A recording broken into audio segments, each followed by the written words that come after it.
What's up, everybody? It's your boy OK with the tech, and I'm here to talk about the 8BitDo SN30 Pro. Now, by now, you've probably seen or heard of this controller. A lot of YouTubers have talked about it, but this is a slightly different version. This is the 2018 going into 2019 refresh.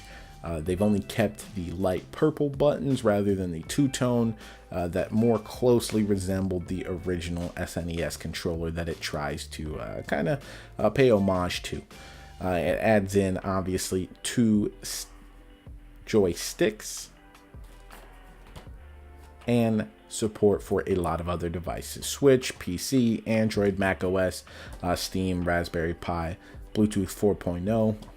So it should be a really cool option if you want something small, portable, or to really mainly play 2D games, platformers, and stuff like that, and you kind of just want to have the ability to switch in between two sticks or a traditional D-pad such as this one on the go. So let's, without further ado, open this thing up. I think it's a really beautiful package, by the way. I really like this light purple color that they went with on the package, and the gray accents. I don't know, it's very minimalist, very clean, very cool. I even like the little pixel art heart, which is pretty neat. So shout out to 8BitDo for some pretty cool packaging.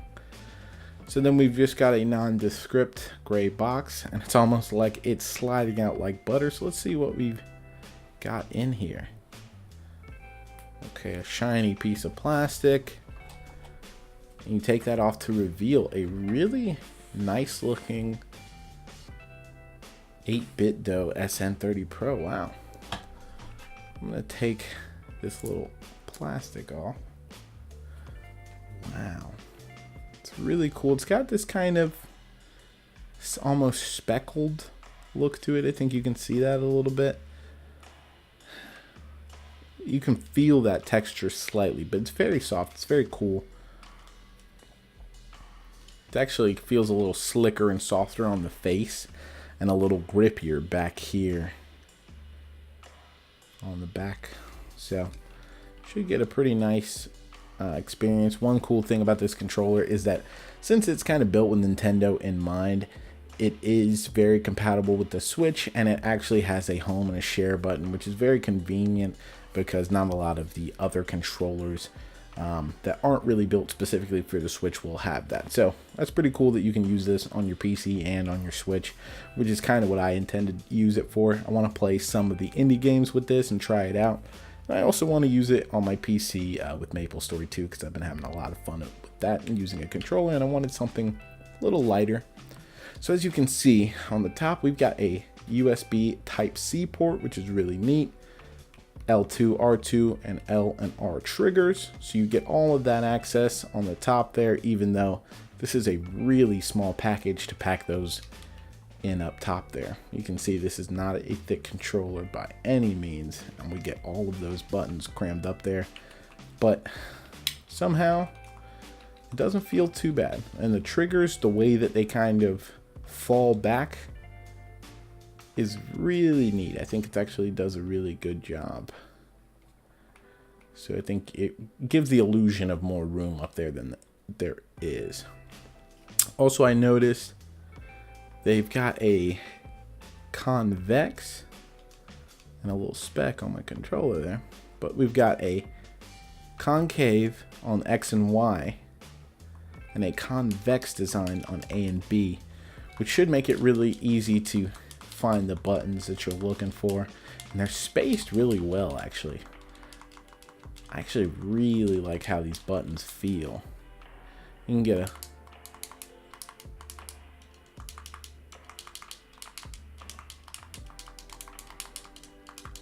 so the buttons definitely have a nice feel to them. I like the start and select buttons. They're a little softer, a little gummy, kind of feel a little classic, and a true D-pad. Wow.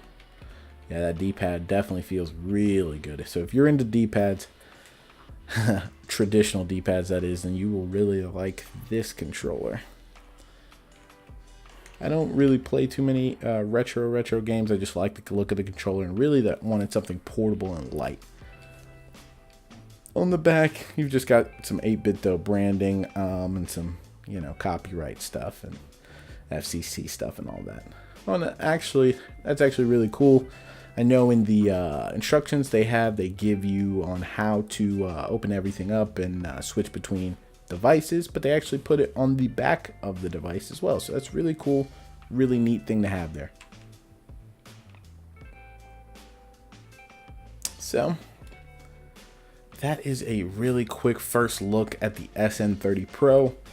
In this video, I'll also show you, a little gameplay, and hopefully I can give you a little opinion on how I like this controller. But for right now, I think it looks really cool. It's a really smooth looking controller, nice unboxing experience. Comes with a manual that I'm not going to show you guys, and a USB Type-C cord to plug into your PC if you want to use it corded, or you just want to charge your SN30 Pro. So USB Type-C, so that's cool. If you're already kind of fully converted into that USB Type-C family, you won't even need another charger. So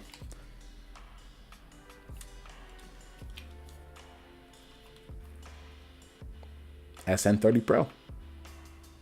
Thought I'd give you guys a little comparison of how the SN30 Pro stacks up to the rest of the competition in the marketplace right now. So of course we have the Nintendo Switch Pro controller, the Sony DualShock PlayStation controller, and the Microsoft Xbox One controller, all of which are great controllers. Some similarities between these two in terms of stick placement, and some similarity between these two in terms of stick placement. All of them are really cool controllers. As you can tell, the Xbox is very bulky, has a big feel in your hands, and if you have big hands, then you might like something like this. I do, but mostly I like it because I think the triggers are really good, and I like the trigger feedback that they give, but I also just like how they don't feel the spring in there. I don't know, the way that it feels almost like weightless in a way. Like it's just like it doesn't feel like it's going to spring right back at you, but the tension feels really good. I don't know how to describe it. Whereas the PlayStation controller, I've never really enjoyed how that spring mechanism feels like it's pushing up against you the whole time, even though this one gives you that same feel, but you feel a little bit more in control of the action. It's just a little smoother, and you can kind of see that in how they actuate. So that's one of my favorite things about those controllers, but these are much smaller, more nimble controllers, very similar to the SN30 Pro. If you actually look at this on top of other controllers, top to top, there's a little bit of room on the body and the arms at the bottom, whereas when you look at this PlayStation controller, you don't have that. This is actually almost the same size, so they're very small controllers. Nicer if you have small hands or you just like that lighter feeling experience.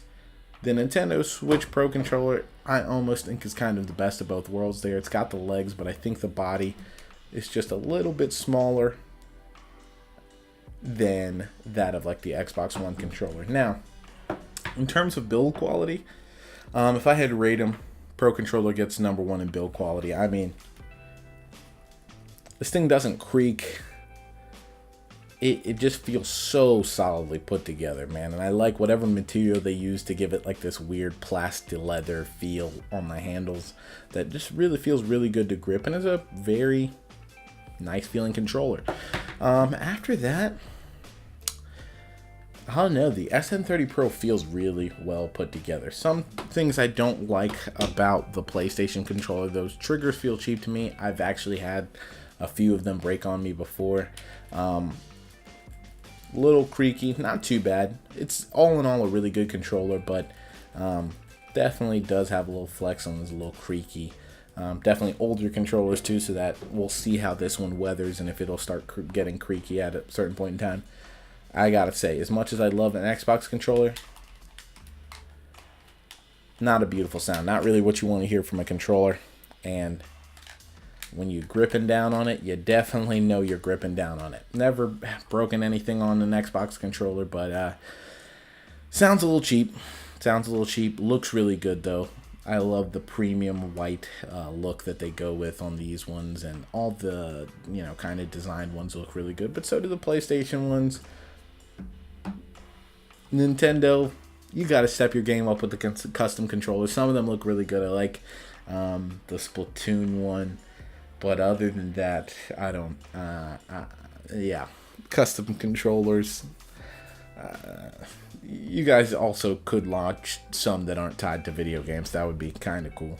But in general, I think they're all really well built controllers. I think the 8BitDo stands out though. It feels very good, especially for the price. It's very nice, nimble, and if you got a slot for it, I think this might just be a good purchase for you. I'm wrapping up a little bit of a gaming binge right now. I played Maplestory 2 until 4 a.m. But in that time, I fell in love with the SN30 Pro. Not only is it a cool controller that fulfills that nostalgia urge that I know we all have, but it's actually a really useful controller. It's small, nimble, and the buttons feel really good to the touch. I find them to be a lot more forgiving than that of an Xbox One controller, maybe similar to a PlayStation controller, but honestly, I would even still say more forgiving than that. When spamming combinations and stuff like that, you'll definitely notice that it has a great feel and you don't feel fatigue on your fingers or hands as quickly just because of that light press and also that lighter controller.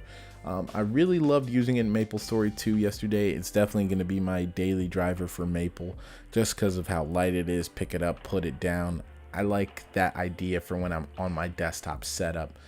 Just because sometimes I game and switch very quickly to doing something else, and it's nice to have something that does not take up a huge footprint on my desk. Now, my biggest qualm with the controller is when you use one of the bumper buttons, LB or RB basically, on an Xbox One controller, sometimes it requires a very deliberate press to get that desired effect. And what I mean by that is, even though you will feel that button depress and you can feel a very, exact point in which it clicks down, it does not always respond depending on where you are pressing. Sometimes it'll respond initially and then toggle off if you are not pressing down a little bit harder. And that's one thing that I have to say I'd like to see improved on the next model. And 8BitDo, if you're watching and this is just a one-off, let me know and we'll get that taken care of. But for now, guys, I hope you enjoyed a little bit of my Maplestory 2 gameplay. I hope you enjoyed this review of the 8BitDo SN30 Pro. And if you like it, you can find a link to it down in the description, and those links help this channel grow. So thank you from my heart to yours. You guys have a good day and stay tuned.